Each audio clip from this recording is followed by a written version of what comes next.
Thanks for joining us on the NRT Now podcast, part of the largest Christian music site online, newreleasetoday.com. Sit back and relax as we chat with your favorite artists, introduce you to new artists, and more. Now here's your host, Jake. Welcome to episode 78. Just want to say thanks so much for being here, and we're definitely glad that you're spending the time with us here. If you haven't already, make sure that you're subscribed to the podcast on your favorite podcast platform, whether that's Apple Podcasts, Spotify, Stitcher, just wherever you listen to podcasts here. This is the third of 3 episodes talking about the Faithful Project.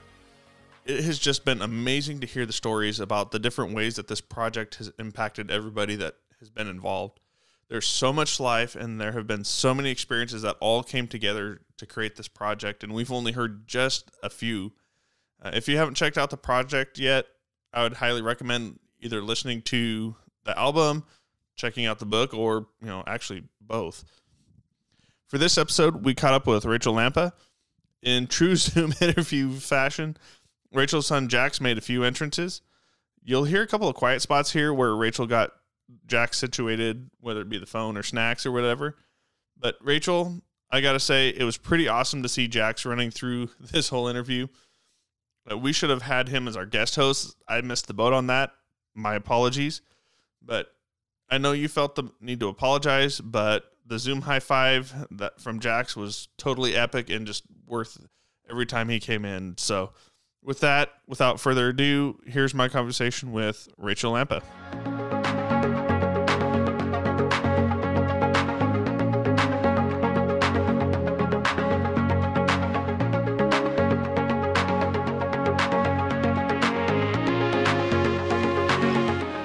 We're here with Rachel Lampa, and did I say that right? Is it Lampa or is it Lampa?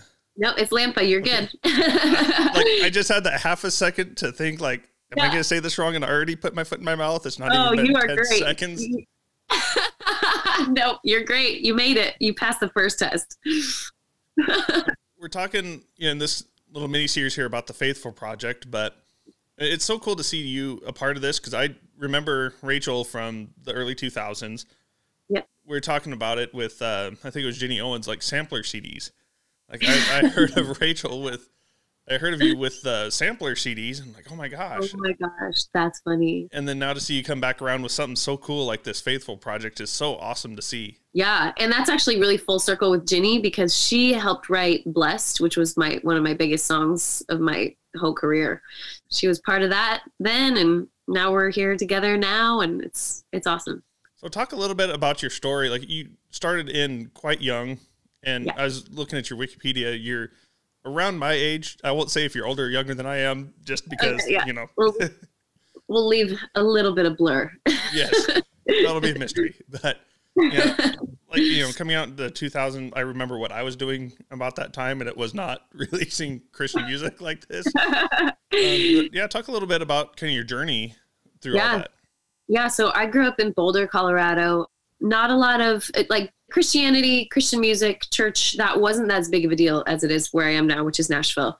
So it wasn't this well-known thing, especially just Christian music in general. And so I didn't grow up on it. I didn't know what it was. I was kind of the little singer girl around town.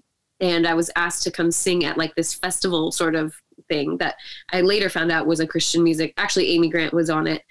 And they were like, can you sing at the coffee shop next door to the Amy Grant show? And so I was like, sure, I'll try to get close to her. And I was 14 at the time, or maybe 13 or 14. So they were like, okay, well, this is a Christian music event. And I was like, okay. So I went and I got the background track for the Preacher's Wife movie. And I just sang every song from the Preacher's Wife because I was like, is this Christian music? Sort of. And so, that's kind of where I got my start when I was 14. And just basically from then on, I just was recording and touring and writing and just kind of the whirlwind of all that till I left my label and I kind of stepped back around the age of 21 or 22, just to kind of rewire. I kind of had just been in this weird cycle all through my sort of formative years, so I was like, okay, who am I? which I think every 21, 22-year-old asks. But just a little different scenario for me. You're talking about Boulder. For those people who don't know kind of the area, having grown up close to there, it's a little bit, I don't know, hippie is not maybe not the right. No, I would call it hippie. You're good. Yes, definitely. Kind of on that northwest corner of Denver, northwest kind of edge of Denver, and you're right. Actually, the first concert that I went to that I remember consciously was in Boulder. I don't remember what venue it was, but Cutlass was there on their Hearts of the Innocent tour, if I remember right. Okay. That's been a long time ago. That's been so many Cutlass albums ago. Oh my gosh, I know. I loved them. I loved Cutlass. Good throwback. Yes. Well, and they had so many of my favorites around that time. Like TFK was kind of still on their way up. Yeah. Did you ever listen to FM Static? Yes. I did a lot of like festivals with them and stuff, and I was always like, oh, they're so cool. That was like one of my favorite bands back in the day, and they were on that tour as well. Nice. A band that didn't come, that I was kind of coming back, but I haven't heard a lot from is Falling Up. Oh yeah, I did a song with them. Yeah, they're from Oregon. Yeah, I really liked them. They were really cool guys. Yeah, it was just such a interesting dynamic to see them there, to have that huge concert there in kind of Boulder. It's on that side of Denver. I mean, they happen all in west, south side of Denver and all that, but that was definitely an interesting location and just beautiful countryside up there too. Oh, it's amazing. Yeah, I miss it. I can't remember what cabin we stayed the night in, but it was like around the corner in some mountains and stuff. It was like these little cabins and my gosh, perfect. There's just something about the mountains that's just so amazing. Yes, it is like, it's like a big old reminder of God. You're just like, oh yeah, okay, we're good. So when you're driving through Tennessee, like down that way, do you like go through the hills and man, this is like baby home here? Like, yeah, I try.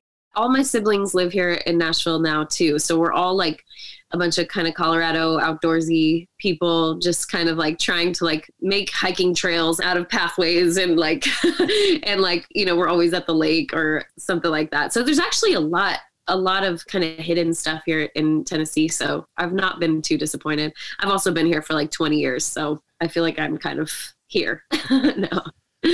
I'm a recent transplant to the North Texas area. Okay. 9 years, I think we were talking about earlier today. Go back to Wyoming, see the mountains, the snow, sort of. After Snowmageddon, I'm okay here. But I know. Oh my gosh, that's right. Oh, wow.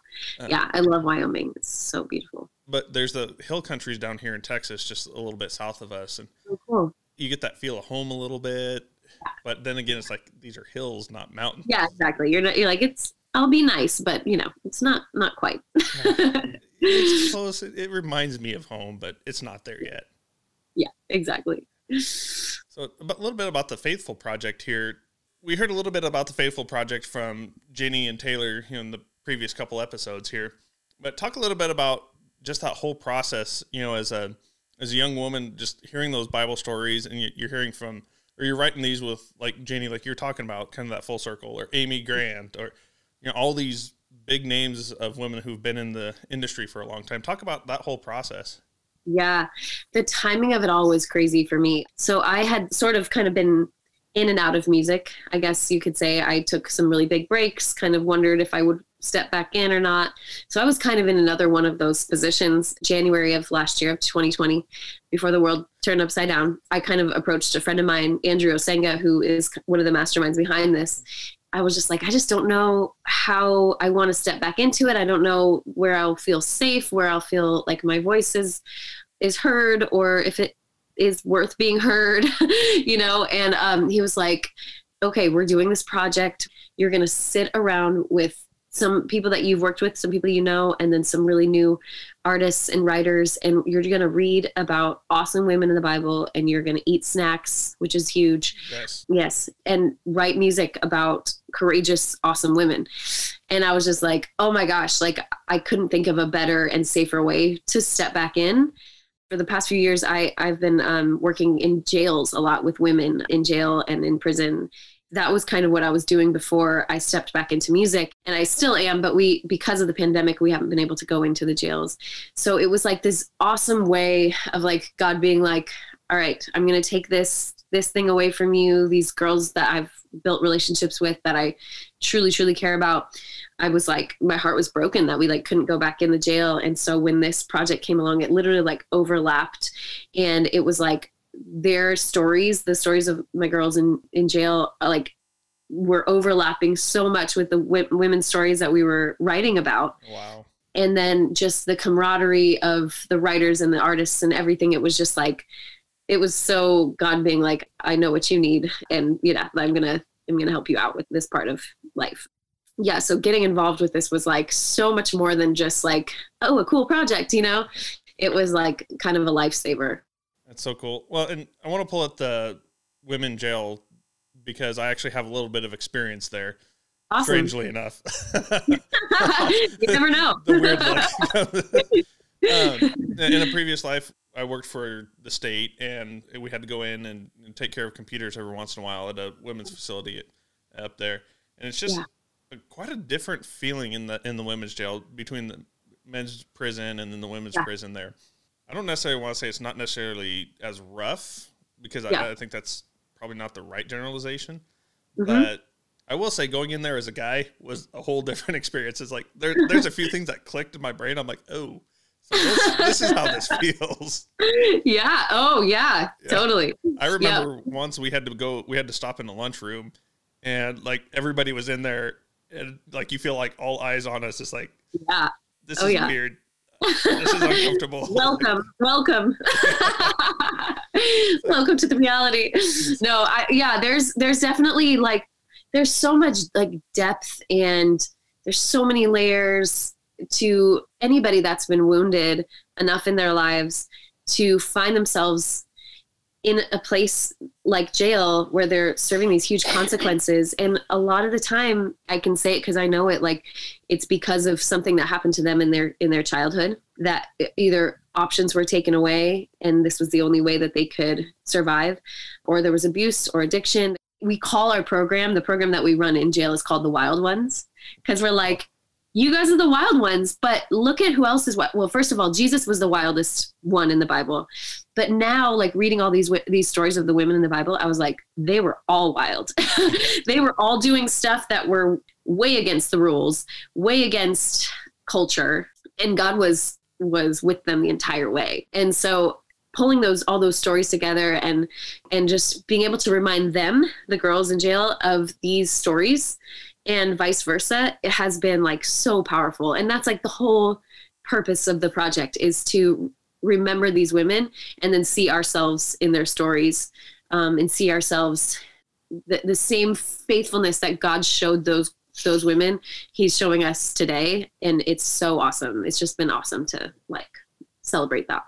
I think the biggest thing that I think of the difference between the men's and the women's prisons, I think as a generalization, there's less violent crimes that land someone in women's prison as opposed to the men's prison. Yeah. It seemed almost business as normal. Yeah. Is probably, like I said, I'm overgeneralizing like crazy, and this is like 10 years ago memory, but that's okay. But it seems like there's just a lot more emotional situations happening there than, like physical or aggressiveness or something like that. Totally. Once again, being aggressive. It just kind of reminds me, as you're talking a little bit about that, these women, like Rahab, just to pull that story out. I mean, she was way against that. I mean, she could have been in a women's prison like this for, her story. And then look at how God used her through the whole process there. Yep. It's so awesome, because I think a lot of people, when they go to jail, they are forgotten by their families, their husbands, their wives. There's this piece of you that just feels forgotten. And Rahab's scenario, where she lived, what she did, I'm sure she felt like she was totally out of the realm of what God was okay with and what God could see. And God was like, oh, no, I see you. I made you. You're not a mistake. There's nothing wrong here. I love you, and I'm going to show you. And then when she expresses her faith, it was just like, it's like, boom. And it's like, it is like every song and every like person that we wrote about on this album, it was like their story, and then something huge happens. And same thing with Rahab. This part I just learned while we were doing this album, but her son is actually Boaz. He ended up starting, basically an empire. And another song that I wrote on was about the slave girl who Paul and Silas were being followed by. And it says in the Bible, like Paul was annoyed by her and that he called out this spirit of like fortune telling out of her because she was just like following them around and like fortune telling. And he called that spirit out of her. And because of that, he got thrown in jail. But then what happened in jail was that God sent the earthquake and freed everyone. And that's where, he wrote his letters and he sang praises. And so it's like, yeah, whenever like something is set right and like God is called into something, a literal earthquake comes next in the best way. So yeah, so I see Rahab, I see the slave girl, and it's like crazy how similar her story is to a lot of the women that I meet, where they have people that they're accountable. There are people that are making money off of them. They're vulnerable. And the second God gets called into that situation, it's like game over. That is so cool. And as I start thinking about all these different stories, like you're talking about when that happens, I'm just even thinking of like Esther committing what would have been a crime. You know, right now we don't see it as a crime. We kind of say like, go Esther, that was bold. Yeah. But I mean, she's literally facing down the barrel of some bad juju happening there. If it didn't go the right way, yikes. Yeah. A lot of courage. There's so much courage. There's so much it's like so much belief, so much faith. So yeah, it's awesome. It weaves all the way through these songs, and it's really fun to like hear the actual like background when we were writing these songs and why we said certain lines and said certain things. You're right. Like it's about a bunch of like risky, wild women. Which is awesome. Yeah. And so talk a little bit about, you were just saying that one of your first shows was next door to Amy Grant, and here you are now in the same room in this whole same process with Amy Grant. How many years later? I mean, talk a little bit about that. Yeah. Oh my gosh. Well, so she has kind of woven her way all the way through my career. So that first night I sang in the little coffee shop next door right after her show. And then for the next few years, I toured with her on her Christmas tours and did a lot of things, like even at her house. She had like some gatherings at her house where we would make music and stuff like that. We had the same manager. So we were together a lot through this process. And that was another part of like the healing of being able to come back to music in a sense after a really long break and see her, see this like grounding face, this grounding person. She's just like no other. Like she just is like the most welcoming, genuine, authentic person. And so it was just like the biggest comfort to have her to be part of this. So cool. So we have this coming out. You're also working on some other music. So let's talk a little bit about moving from the Faithful project, kind of I don't know if rediscovering is a little bit too dramatic about it, but just kind of relearning what you wanted to do and then how it's moving into the music that you have coming out. Yeah. It's crazy, again, like how connected it all is, because one of the big reasons why I wanted to come back into music was because of my time in jail, my time with the girls in jail. And I was like, if I ever come back to music, like I'm going to sing about this, and I'm going to sing for them, and I'm going to sing their stories, and I'm going to sing to them. And like, I just knew that they'd be a big part of whatever I was going to do next. So coming from that, wanting to do music again, doing the Faithful project, I feel like something came alive again. And I feel like I really want to continue like writing. I just haven't stopped, basically since we started writing for that project. I was like, I just kept going. And so, yeah, a lot of the songs are just about the wild ones, about the wild ones of the world and the wild ones of the Bible. Again, how wild Jesus's love is for us, how loved we actually are. I've been loving just writing about that. So yeah, so I should have like a song or two out this summer, and then hopefully more of an album towards the end of the year. So we're talking about wild ones. So does that mean we're going to get back to like the stage diving? Yes. The stage diving, the pyro, all the usual headbanging that I'm used to doing. Yes, we've definitely got to get the wild. It's got to start being literal again, like truly. Like yeah, come on. Yeah, I better deliver on that. Oh, it's a baby again. Hold on. Sorry. Oh, funny story. Like, I was doing an interview with Mandisa because my kid, she wanted to have one with Mandisa. I asked her several times, actually, who do you want next? Who do you want next on the podcast? She's like, Mandisa. So we made it happen. So she's sitting in the background just so she can see she's smiling. Well, we had to change devices just because stuff wasn't working. So all of a sudden the camera panned out and she's in the background and Mandisa just saw her and was just, like, I lost complete control of the episode at that point. My God. Mandisa zeroed in, like, and my kid was like ear to ear and so sweet. I love that. Yeah. The zoom out in this scenario would not be good. I put it on Instagram today of what it really actually looks like all around me right now, and it is tragic. That's just the life of a parent. Yes, it really is. Speaking about the wild ones. Yeah. And these kids, man, it's you don't understand how sane and how like tame things are until your kids get to the walking stage, to get to the running stage, and then it's just all bets are off. All are off. Yeah, it is just all the standards just drop. Do I want a clean house or no? I just don't care right now. Just no. It lasts for 10 minutes. I just whatever. No thanks. Do you have just the one, or do you have? Yep, just my little 4-year-old Jax. Yep. Everybody who's listening didn't get to see Jackson. This kid has like the best head of hair on the planet. He's got the craziest hair. It's crazy. Long flowing locks. Like I'm a little jealous, if I'm honest.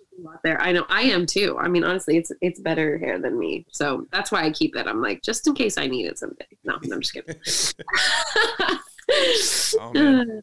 So talk a little bit about, just kind of that prison ministry, being the mom, balancing that too, since we're talking about the kiddos, being a part of the podcast interviews, being part of the ministry here. No, like I said, super, super cute. Don't worry about that at all. Oh yeah, I'm not. I'm seriously, I think at first when I had him, I was like, oh my gosh, like, how is this ever going to work? Like, how am I ever going to like figure this out? And then I just was like, you know what? Like, maybe this is the message that I need to send, is just like, this is real life.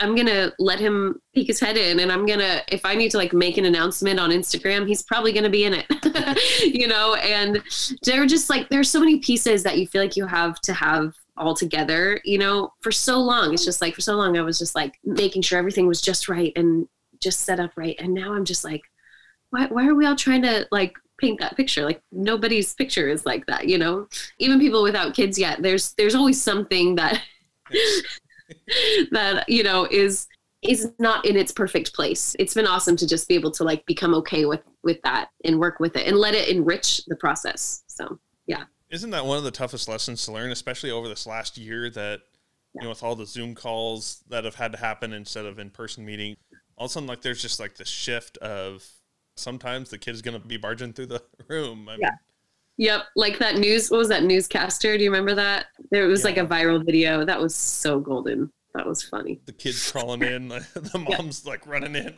Yep. That was perfect. Yeah. It's just, I don't know. I think that's one of the toughest lessons that we do have to learn, is that, we feel like, especially right now, our culture, everything has to be put together. As a Christian, we have to have the sterling image is a term that I think that comes up every so often. You have to have the sterling image of you're a Christian, so everything's okay, or, this, that, and the other thing. And it's like, so many times it's not. It's definitely not. I mean, that is also another reason why I want to do music again. I just feel like there are so many. I went to Israel a couple of years ago, and I just was like, gosh, we are worried about so many unnecessary things. Like, God went into the messes. Jesus went into the messes. He went after the messy. Like, it had nothing to do with, like, he's not impressed with our sterling image. He's not impressed with the shiny stuff. Like, he's like, where am I needed? How can I use your life and my life in helping someone and like comforting someone, or having something in common with something, a common like grief, a common loss, a common sorrow, or a common joy. It's like, he's just looking for ways to us to be closer together.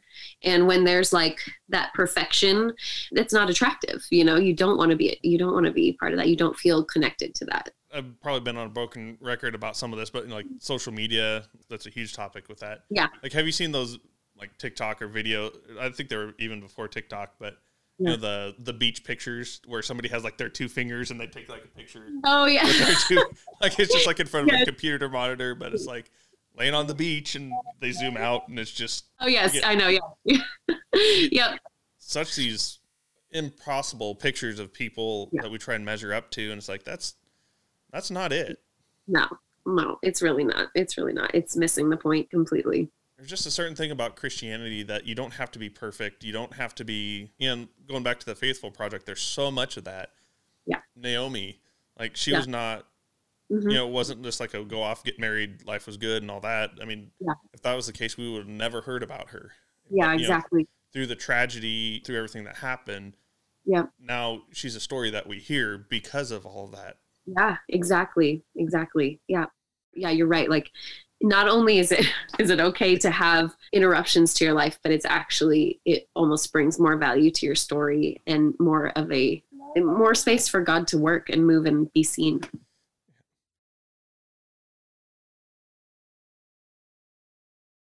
This is really interesting. I'm so sorry. Usually I've got him like, I can like give him all the bribery. Like I save up all the bribery for like when I have interviews. It's not working right now. I'm that sappy dad dude that like, my wife laughs at me so bad because if there's a baby in the room, like somehow, some way by the end of the time we're there, like I will have had the baby. I don't know how it happens. It's not a goal of mine. It's not like ooh, baby, but somehow, some way. You're like, you're just drawn. Like somehow, like I'll be like, walk in and be like, nope, that's not happening. You know, I'm not going to hold the baby. And then like somehow during the middle of it, my wife will just look at me and just be like, it's just you two. Like it just happens. I'm like, I've just owned it. Like, it's awesome. They're pretty great. Yeah. Babies are great. We have 3 of them now. And that's just one of the biggest things that it's just so fun being a dad. I'm such a kid dude. Oh, that's so good. I think my wife thinks I'm the 4th one, but I'm okay with that. Yeah. Yeah, exactly. I'm sort of that one in my family. My husband's like, yeah, you're kind of a kid. I'm sure my wife thinks she's raising 4 of us. I'm okay with it. That's all right. Oh, well, awesome. Well, we appreciate you spending the time with us here. We appreciate Jackson making his cameos in here. Okay, good. I'm glad you do. So much fun. But yeah, definitely thank you so much for taking the time out. No problem.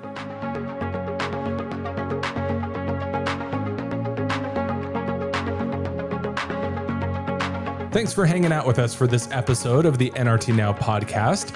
Be sure to subscribe on Spotify, Apple Podcasts, Stitcher, or wherever you listen to podcasts. And special thanks to Neon Feather for providing our theme music. Make sure to check out newreleasetoday.com and our socials for more great content. See you next episode.